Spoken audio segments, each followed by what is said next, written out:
And we are now recording. So welcome to Intersections. This is our first math PLC, which is really more of a conversation than a PLC, but I do hope that we'll all learn a lot along the way. Today we have a special guest host. Her name is Jennifer Brackney. She will be talking to us a little bit about standards-based grading today. Jennifer, how do you feel about this picture here? I was wondering if you were Google stalking me, because I didn't send you that picture. That's a Facebook public picture right there. Oh, is it? Yep. How about that? That one's a more current picture right there. I think this one's from 2009. Yeah. So anyways, here's our agenda for today. First, we're going to have a short presentation by the guest host. This is going to be the same agenda for all of these intersections, and we'll do a lot more advertising next time, so we're starting on the soft launch here. We're going to have a short presentation by a guest host, and then discussion and questions, and then we'll also have some renewal units at the end. So, Jennifer, you want to talk to us a little bit about standards-based grading? Sure. Just a second. There we go. So a couple of years ago, I was curious about standards-based grading, so I started doing some research. I really like this graphic here because I think it's a good way to explain to parents and other educators what it is I'm doing in my classroom. The idea behind standards-based grading is that not all kids learn at the same pace, and sometimes some students need more practice than others. So if you look at this graphic, you'll see that we learn a new skill, and then we're going to practice. We're going to make some mistakes in the classroom. We're going to analyze those mistakes, and then we're going to take a test. And at that point, we need to decide if we've made some mistakes. We need to go back and analyze and fix those, and then practice, and then retest.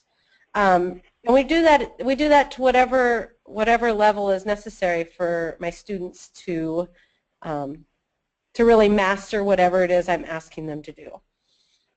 If you were to try to have a conversation about standards-based grading with other people, even if they are standards-based grading, I think you're going to find that there are lots of people doing different variations of standards-based grading.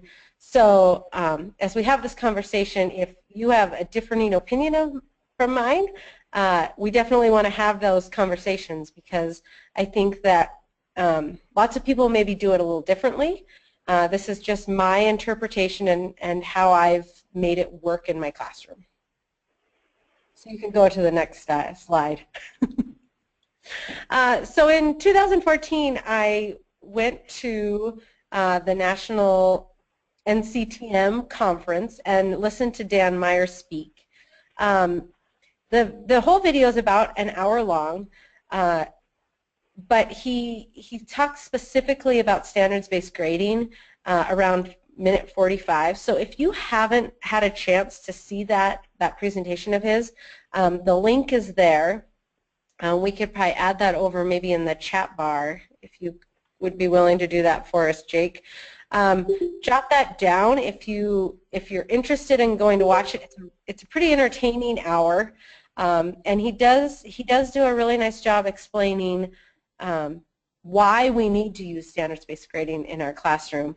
And it also gives some really good ways to talk to both kids and to parents about standards-based grading and why it's important. So after listening to Dan talk, I did some more research, and I came back from that conference and I implemented standards-based grading fourth quarter, which I thought was kind of a nice time to implement it, because I was able to figure out what worked for me and what didn't work for me, and then the following school year I was able to roll it out starting with day one. I think we can go to the next screen. Lots of people use an assessment rubric that's on a 4-point scale: novice, nearing proficient, proficient, and advanced. I tried that in my classroom, and I wasn't very successful with it because I had to stick it into PowerSchool, which is our computer grade reporting program. And so a 4-point scale did not work very well for me because proficiency is where I wanted my students to be, but that, if I was going to put it into PowerSchool, was going to calculate as a 75%, which was really hard for lots of my students and parents to deal with. They didn't like that proficiency was a C, is what it showed up on the report card as. So after the last couple of years, I've tweaked and adjusted this rubric, and if there's anyone who wants a electronic copy of this, let me know, and I will definitely email it to you. This year I added the disclaimer at the top that it's important that my students know that whatever score they receive, if they haven't reached their level of proficiency yet, that they're going to continue to practice and then reassess. You will notice that I also reserved a 10-point for students that reach mastery on the first attempt. I had, over the last couple of years, I've had lots of students who have retaken and reassessed and retaken and reassessed until they get up to 100%. So I did this year add that 10-point mastery level is on a first attempt. And you can read through there and see the different levels of mastery.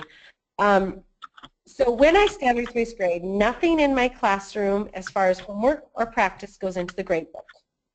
The only things that you see in the grade book are going to be assessments, tests, and I will show you a picture of my grade book here in a few minutes. But so when they take a test, I break it apart into specific objectives, and like I said, I'll show you that here in just a second, and then I use this rubric to grade it. So if Jake will take us to the next screen. I took a picture of my assessment I gave my algebra kiddos last week. You'll notice when I grade my tests, I'm going to break it apart into my objectives, and then I assign each objective a color. So I've got my blue objective and my yellow objective, my orange objective, and my green objective. And I go through and I just grade for accuracy to begin with, and then I go through and I find mistakes, and then I look at the whole picture of the test and assign it a rubric grade, as you can see there in the colors. So my students on this test received 4 different grades, and I can then put comments in to help them know how they did. Kim just asked a good question. Maybe I should have introduced that better. I'm currently teaching in Billings Public Schools. I teach at Castle Rock. This year I'm teaching 8th grade algebra and 8th grade pre-algebra or general math. I have seen this a very similar method to this used up at Skyview to grade, so they're using it at the high school level as well. We have at least one person from Skyview here in our conversation, so maybe Tony will chime in later and say maybe how he does it a little differently at the high school level. So I grade each test with these objectives, and then if Jake will go ahead one more. So this is a picture of my grade book towards the end of I guess this is first quarter last year. So if you look at those 4 red columns, those are all one test. And I don't remember exactly what they are, but you'll see that just like the tests that we looked at on the last slide, I broke it apart into multiple grades or multiple objectives and then put each one into my grade book separately. Really the reason that I do that is so that when parents and students and myself look at that grade report, I can tell you exactly what my students can do and what they can't do. Before, when I would average those grades together, Johnny got an 80%, but that didn't really mean anything. Now we can look and see that Johnny did really well on 2 or 3 of the objectives, but maybe there was just one of them that he really struggled with. So it definitely, having it separated out like that has been a great tool for me to use when I visit with parents. So that is kind of the nuts and bolts of how I use standards-based grading in my classroom, and hopefully I didn't miss any really big, like where I taught, really big ideas. So I think at this point, I think Jake was going to open it up for us to have kind of a conversation and ask questions and see if there's anything that we could discuss as a group about standards-based grading. Yeah, so we've got about 6, 7 people on the line here, and so not a ton of people remember this is a soft launch, but we are kind of piloting things for the full-blown launch. And so one thing we've learned from Kim is we should probably take the time to introduce ourselves. So sorry about that, Jennifer. That's probably my fault that we didn't do that.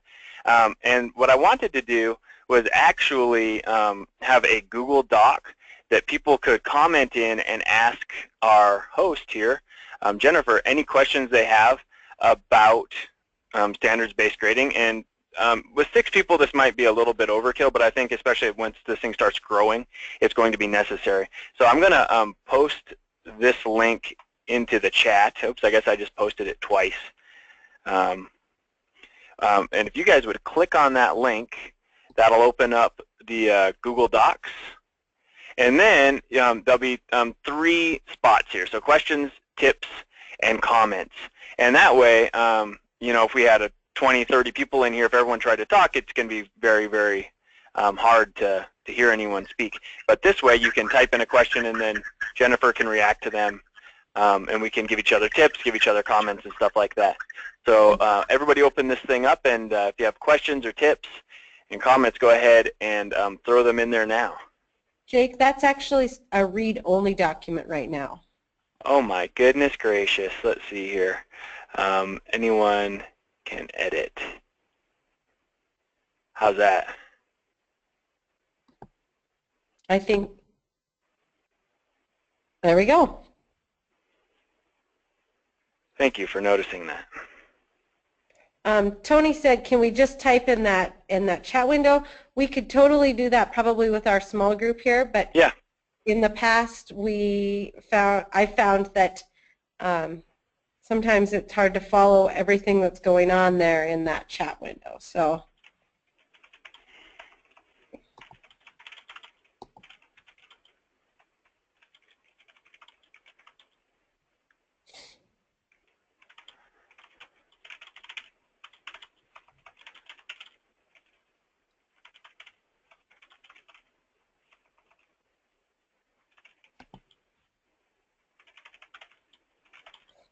I was wondering, from the high school level, Tony, do you do things any differently maybe than I described, or are there different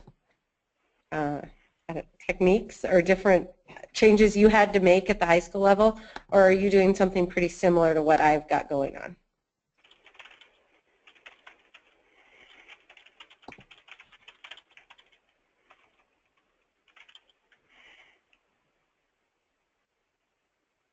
Tony, do you have a microphone there?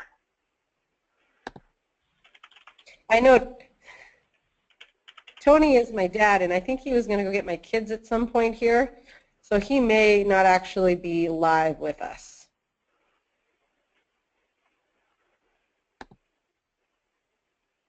As far as homework goes, I have kids that don't do their homework, but I found that if they don't, and I think my kids would agree with me, if they don't do their homework, it becomes very evident when we go to take a test. And before I will let them retake their test, I want to see all that homework and all that practice that we did up to that point. The one thing that another thing that I noticed, their grade reflects what they really know.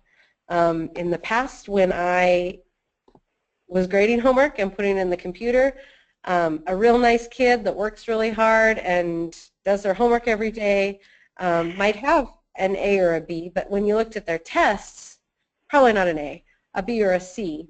When you looked at their tests, they really didn't understand the material that I was asking them to do. Now that I've gotten homework out of the actual grading part of my classroom, their grade, when it says algebra, that's just algebra skills in there. So I think that's a good thing to point out.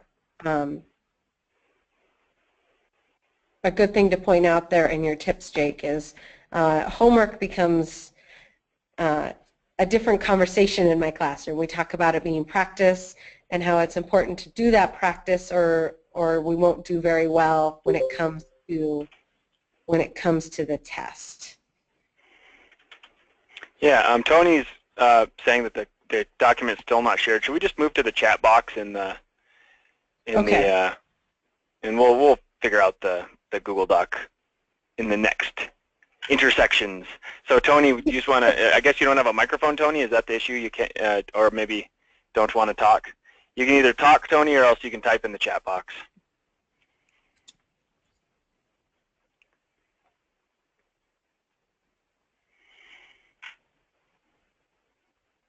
Kim said that the Google Docs is working. Kim, can you type in there? Or is it just view only? You might have to... Give me a second, I'll try here. You guys might I think I originally, when I shared it, it was only on to view. And so you might need to close out of it and reopen it and see if that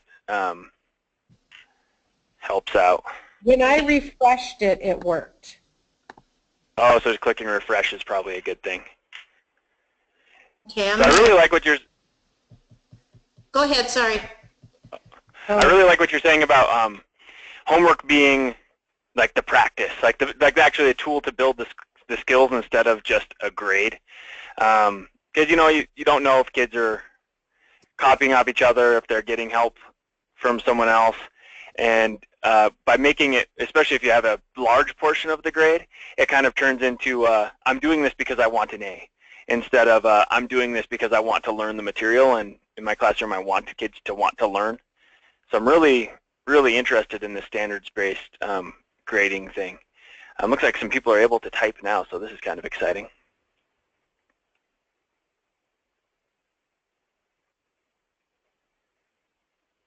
I think that must be Tony there, the anonymous squirrel, the blue. This is Tony. Cool.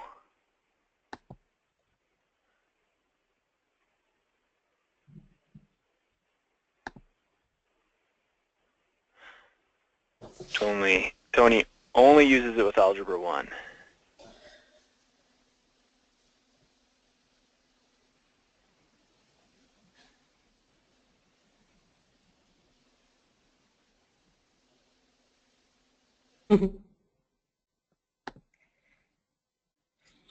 Tony and I have had conversations in the past about, with that Algebra 2 class, making sure that the grade, because it counts towards their GPA and their class rank, and I know that instituting it in Algebra 2 was a little scarier than giving it a try in Algebra 1.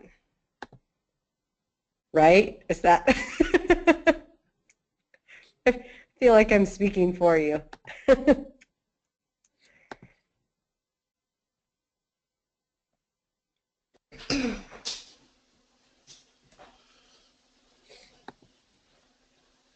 I think that implementing standards-based grading into your classroom is really doable. I don't think it's quite as scary as it seems at first. You have to change the way you think a little, and you can't, there's no extra credit, there's no fluff at all. So if you're not willing to take those things out of your grades, standards-based grading maybe you're just not ready to completely implement it at this point. Yeah, that's kind of a thing that like goes through my head is like, but yeah, in the real world, if you turn in your projects late, it's like not good. So I want to dock these kids. And for me, it's like that paradigm shift of, well, I'm really interested in what they know, instead of focusing on just like these punishments for maybe turning in something later or doing it later. And I really like the idea of having whether this shows up in your grade book or not, but some sort of like a professionalism or else like responsibility, citizenship type category. So you can keep track of that. So maybe if that's not even if that's not going into your grade work, that's still a conversation you can have with parents at parent-teacher conferences and stuff like that. Well, and I've used the comments in my, like when I didn't last year, but the year before, I used the comments on the report card. So I would make comments like, we did 15 homework assignments this quarter, and Sally only turned in 2 of those 15 assignments. So to kind of make the point that there is an importance for doing that homework and doing it on time and doing it well. I also make sure that I always make comments in my grade book when they retake something. So I had a young man in after school today. He retook a section of that test that I showed you earlier. So in the comment box on my grade book it says, this student retook the test. His original score was a 60%. Just so that when we look back at the whole picture, you can see that the student maybe had to work really hard for that A. Like you'll see through my grade book, I have kiddos that have retaken every single assessment that I've given them. But they did that because they hadn't reached the level of mastery that either they felt was important, or their parents felt was important, or I felt was important. So you can see that. So there is that documentation along the way of where that grade came from and what the student did to make that happen.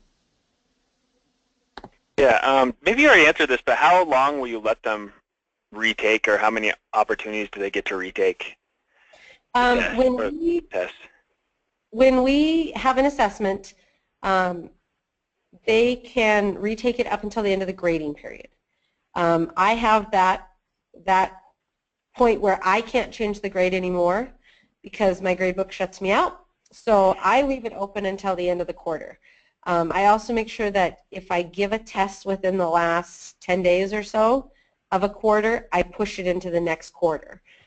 So if the end of our quarter is October 31st-ish, so if I give a test on the 24th, I will probably put that on second quarter, not first, so that they do have that opportunity to retake and relearn. And some of the skills that we do especially when I was teaching 7th grade last year, they need to know how to do all the operations with integers. And if it takes them 3 or 4 weeks extra, I want them to take that time to do that. I don't want them to skip over it and say, oh, I don't really need that, because that's kind of an important skill in the big picture. Cool. Does anybody else have any questions for Jennifer? Either through the Google Doc or through typing in the chat, or through just using your microphone and your voice like a normal person. Mm-hmm.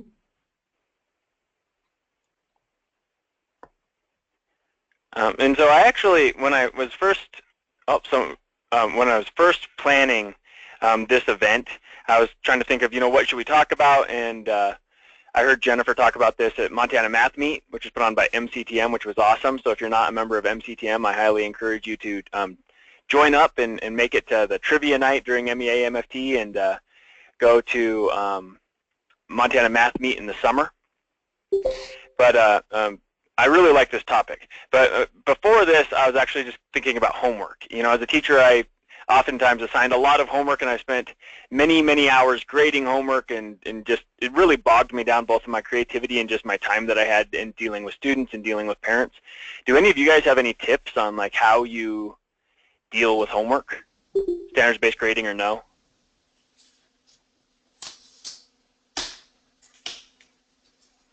I know that in my system, I don't ever collect anything from the kiddos. Everything goes in their notebook. I actually have had them switch over to a composition notebook so they can't rip the pages out. And when I check to see if homework's done, I just wander around and I peek at their notebook rather than taking it in. And that has freed up hours of time that I'm able to spend planning lessons and collecting materials and doing the important stuff. rather than entering all those grades into the computer and grading homework and passing homework back. And so I don't know if there's someone else maybe in the group that has another system that they use to help lessen So that. this isn't my system, but this was one that Lisa Scott came up with, and so she had to take off. She said, "Hi, sorry, I have to take off. Thanks for the information, Jen." But anyways, so it was it would assign homework like normal, and she had a certain number of problems. I forget how many it was, but what she would do is the next day when the homework was due was she would have all the kids get out their homework, and I'm kind of like piecing this together from memory. Every kid gets out a red pen, and then the answers go up on the board. And so whether the kids are working collaboratively or else the answers are on the board, with the red pens, every kid by the end of that 5-10 minutes, whatever it is, should have a perfect copy of that homework. So again, looking at the homework as opportunity for learning instead of a chore to do. So they come in, hopefully everyone's working on it at home. If they don't, then they come and they work together or get the answers off the board, get it all copied down, and then at the end of the week, to hold them accountable for actually getting all this stuff filled in, she has a homework quiz. And what the homework quiz looks like is she just writes down problem 22, page 13, or whatever the heck the problem number is, doesn't even write the problem on the board. Then it's up to the kids to get out those notes, and then they just copy down their answer that they had from those notes. And so every kid should have a 100% answer because the answers were given on the board and they were allowed to work in groups, but then they or they just write that out of their notebook. So every kid typically should be getting 100% on their homework, so that's how it kind of keeps them accountable. Now this is interesting to me because this is a little bit opposite of standards-based grading, as in, like, do you know what they know? Well, maybe not, but you are giving them that chance to work collaboratively. Mm-hmm. So, I don't know, lots of neat stuff to try. What do you think of that idea, Jennifer Brackney? Well, and when I assign homework, we always grade it. Not that I'm putting a grade in the grade book, but we often do grading for consensus, meaning with your group, get together, look at the problems, agree on an answer, and then any question or any problems that we should talk about as a whole group, things that you disagreed about. So we always grade the homework. We just don't necessarily put it in the grade book. But definitely that collaboration piece for the kids to have a chance to look at that work that they've done, I think, is important. I like that. What about, we got some other people out there, Jana, Christy Gaines. Do you guys have any tips you want to share with the group? Oh, I got Rachel Marker on there. Mm-hmm.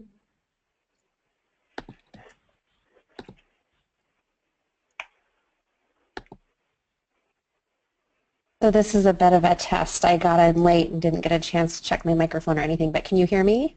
Yes. Yeah. Yes. Okay, great.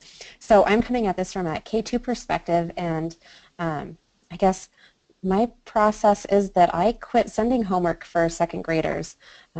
Just realized that it's so hard to differentiate in a way that's meaningful for kids, and that at a second grade level, there are just studies after studies coming out showing that there's not a lot of effect for homework on kids that age. And therefore, I quit sending them home. And that's maybe not helpful to anyone as far as a strategy for how to handle it. But that's the way I've gone for second graders. I actually really like that.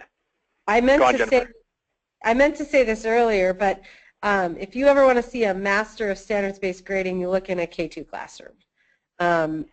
Early elementary educators have been standards-based grading before it was called standards-based grading, pulling apart what kids needed to know and reporting just on those things. So I'm glad that you tuned in so that I remembered to make that comment. Cool. Oh, look, we have somebody else typed in there. Rachel Marcotte took a similar approach in upper elementary, no homework, major equity issues. Homework environment is a big one. I really like that. And it's funny because, oh, go on. Oh, sorry. And homework in my classroom, I assign very little homework. When I talk about homework, I'm talking about activities that at the end of my class I gave them 15, 20, 30 minutes to work on, and there are things that it's more independent practice probably, because I agree with you. Who was it? Oh, Rachel. I agree with Rachel definitely that if you're coming from a high poverty home, you may not have a kitchen table, and you may not have the support for somebody to sit down and help you. And so I think that's definitely something that as a group of teachers to think about, that not everyone has a conducive homework situation once they leave our buildings. Yeah, it's really, really important to think about, isn't it? So, cool. Any other questions, comments about homework in general or standards-based grading? Okay, so I'm going to go ahead and just talk about one last thing here. So link was in the chat box, took care of that. And so for those of you that logged in, thank you very much. You can earn 1 renewal hour for your time here today, and then just posting a quick post in the discussion boards. And so to make that happen, you have to go to the hub, the Montana Teacher Learning Hub. So it's learninghub.mrooms.net, and that'll get you in there. You need to log in or else register. It's free for all Montana teachers, actually free for everybody. Click on self-paced courses, click on mathematics, and then go down to intersections. And all you have to do is post a quick comment to the discussion board, fill out the evaluation, and profit. And I'll have put this video up on the hub. So years down the road, people that are digging through the hub archives and you're listening to this live, welcome. I hope the future is a great place. So anyways, thank you very much, Jennifer. This has been great. Thank you to everybody that came. Have a great day, and we will see you guys at the next Intersections, which is going to be 1 month from today. So it's going to be the second Wednesday of every month. Have a great day, guys. And oh, before everybody leaves, if there's anyone who wants more information or wants some support in implementing standards-based grading, don't hesitate to contact me, and I will definitely help you with all of the resources I have. Have a good night, guys.